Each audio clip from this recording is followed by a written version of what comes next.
listeners, it's Jade, and I'm here with my awesome husband, Nate. What's going on? We're going to talk about Chapter 9 today, the Midnight Duel.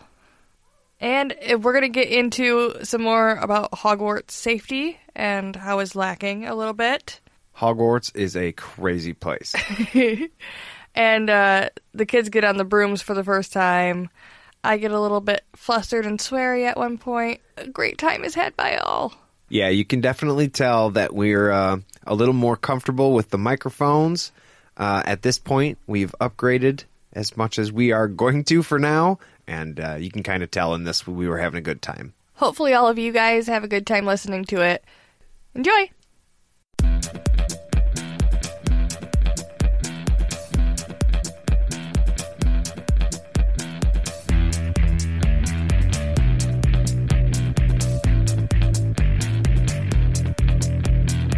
So I'm feeling good. It's been a good day today. I got up. I did some calisthenics. Ooh. And I boiled some eggs in my Instant Pot. So hopefully you guys are feeling good too. Yeah. Ready to chit chat? I'm ready. I really enjoyed this chapter. About some Harry Potter. Yes. Chapter 9. The Midnight Duel. All right, let's talk about that pussy Malfoy. That's literally how we start out the chapter. Yeah, Harry hates him. And then they start talking about flying because the Slytherins and the Gryffindors are going to have that together this week. I think this would be like the most favorite part about being at wizard school. You're about to fly on a broom. Speaking of, it's the equivalent of driving a car, right? I mean, yeah. Without an actual, car. Okay. So, nobody thinks it's weird that, like, children are just going on them up in the sky, willy-nilly. It's fine. Well, no, because they're in the hidden magic world. No, like, as a parent, aren't you like... Oh, well, when you have parents like Malfoy's parents that don't care, I mean, I guess it wouldn't be a problem.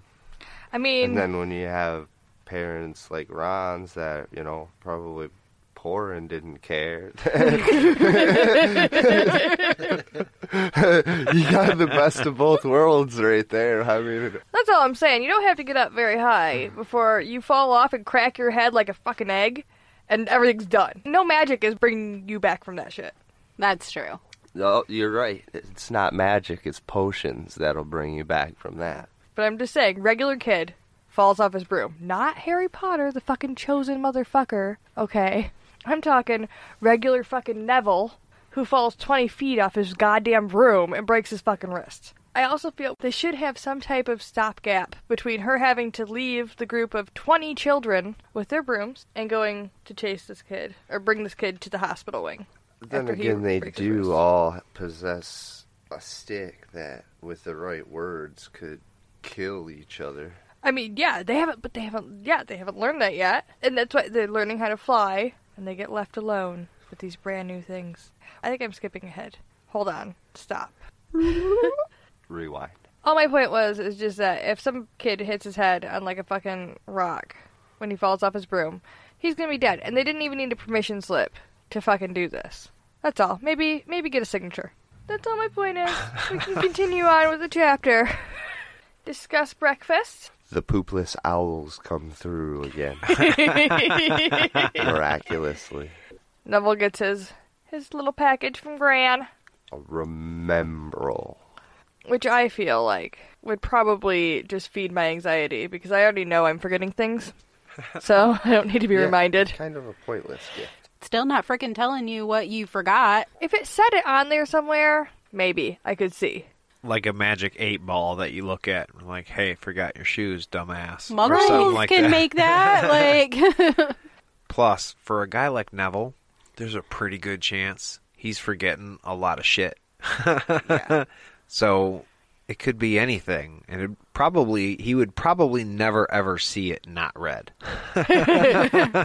Insert Malfoy coming over with his snarky ass. We already don't like him now. And he's trying to, like, yank the thing from Neville. And Mick G comes in, swoops in out of nowhere. McGonagall.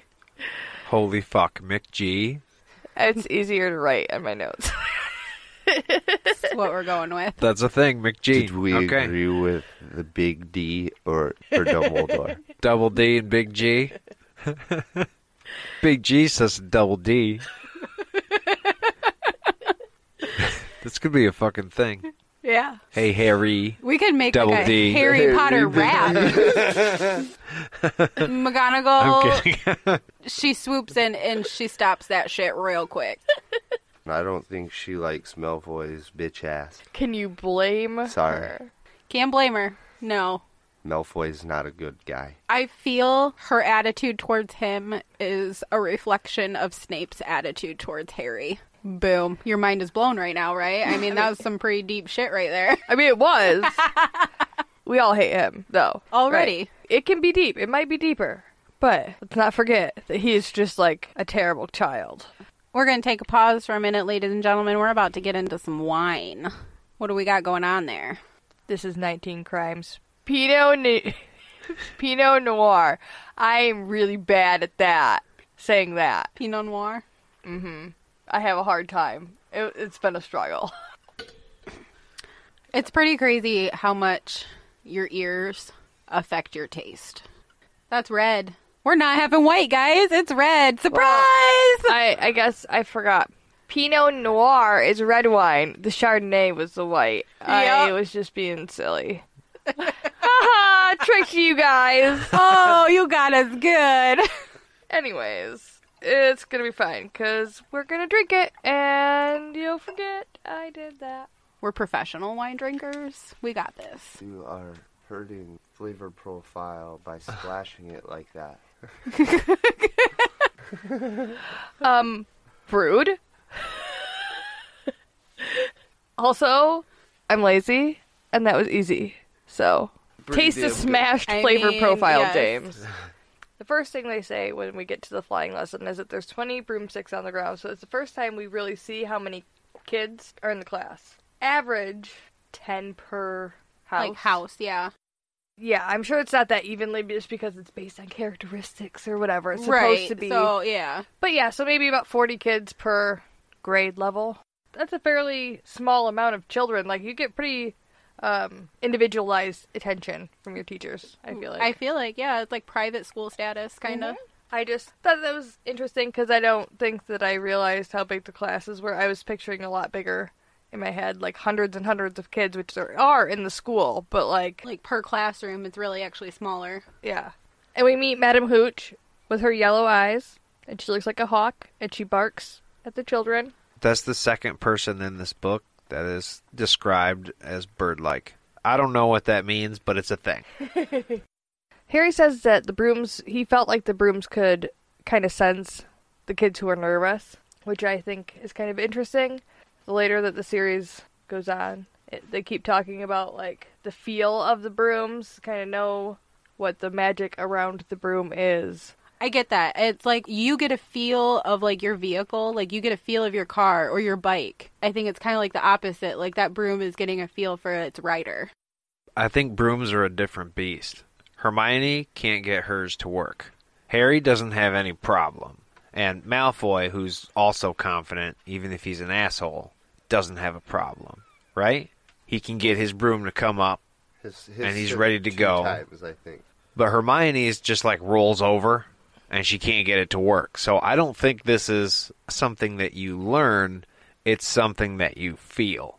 Yeah, like getting on one, being nervous, and losing control of it, going over, like, the lake, and then falling off and dying. Much like Neville. Yeah. Poor Neville. Here we go again. Fucking kid never gets any luck. Instantaneously up in the air and down off the broom he goes. Right. He just pops like a cork. This is what I'm saying. Madame Pomfrey, 100% should be down there on the grounds with them. Yes. This definitely is not the first time this has happened. No, they should expect somebody's gonna get hurt for sure today. Right. It's day one of flying lessons for first-year students. Somebody's getting broke. Probably should not have been a one-teacher class. Right. Or they should have some type of plan for, like, that eventuality. Like, okay, we're going to send an owl and have somebody come get the kid. I don't know, something. She was having the whole class try and go 3 feet off the ground and back down. That was the whole class's very first attempt. Like, baby steps, kids. All right, we're just going to get a little lift and call it quits. And immediately she had not only a problem, but an emergency. Like, this kid went 20, 30 feet instantly, like a rocket, and then the broom kept going. Had he not fallen off and broke his wrist, Yeah. he would have just been carried up further. So if he held on for another 20, 30 seconds, he could have died when he fell. I love her nonchalant, like, oh, and we got one down. Here we go. Oh, Right. You broke your wrist. All right, off to the med center you go. Like, here we go. See, but why she thought that those kids were going to sit there patiently? Nobody else got off the ground except Neville, because she never said go. So he went early. Nobody else even got to get off the ground yet. She's going to leave them all there like, don't touch them. I'll be back in a second, and expect that to work. Oh, I'd be You've touching been waiting it. to I'd be fly on that this whole broom. time. Right, you'd at least float. You'd at the very least, you would push up and like hover for a second and go back down. You might panic a little bit and then lose control. I mean, I probably would. So I just think it was ill planning on Madame Hooch's part.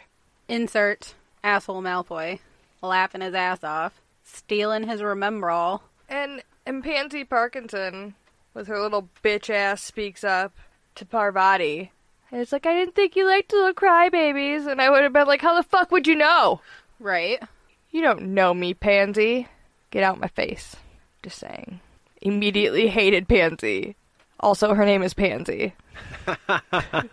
Slightly feel bad there for her. She Just was slightly. doomed from the start, man. We're going to name you Pansy. Said no good parent ever. No wonder she's a dick. Right. She's got to make up for that name. It's got to have that hard shell. Harry kind of gets a backbone and is like standing up to Malfoy. He's like, Give it back, fucker. right. And again, Hermione is like, no, don't do it, because she has a fucking say for some reason. Right. We're gonna get in trouble. And yeah, we have a really awesome scene. I actually really enjoyed.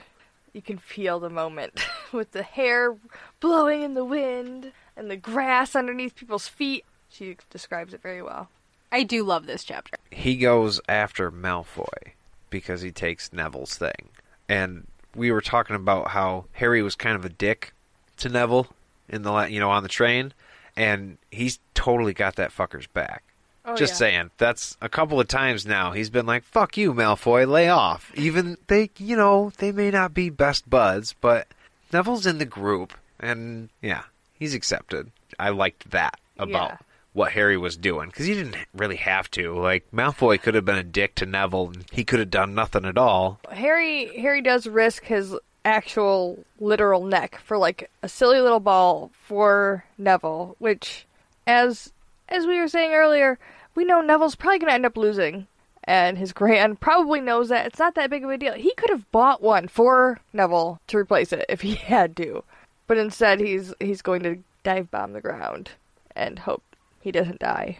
I kind of think he knows that. I kind of think he's like, Neville's probably going to lose it anyway, but it's principle. You gotta stand up for this asshole and his asshole-like qualities. He's got to, like, just get one over on him. This whole scene kind of exemplifies Harry's Gryffindorness. Harry's Yes. our hero. He's the hero of the story. He's courageous. 2 minutes into being on a broom, 20 feet above the ground, he rams Malfoy with his fucking broom. No hesitation. Doesn't even think about diving and possibly dying to grab a ball. He's just courageous. I ponder if he is feeling like, you know what, I'm not at the Dursleys anymore. I don't have to take shit. I don't need to watch other people take shit. You know what? I'm gonna do something about it. And he's just, like, in that moment, like... So, it's actually really super handy that Malfoy just chucked the ball up, straight up in the air, and was like, try and catch it then! Instead of fucking whipping it into the forest, because if he would have whipped into the forest, there's no way it would have gotten retrieved. He didn't think that one through. No, he drops it straight down, so Harry has to take it. It says a 50-foot dive, and he catches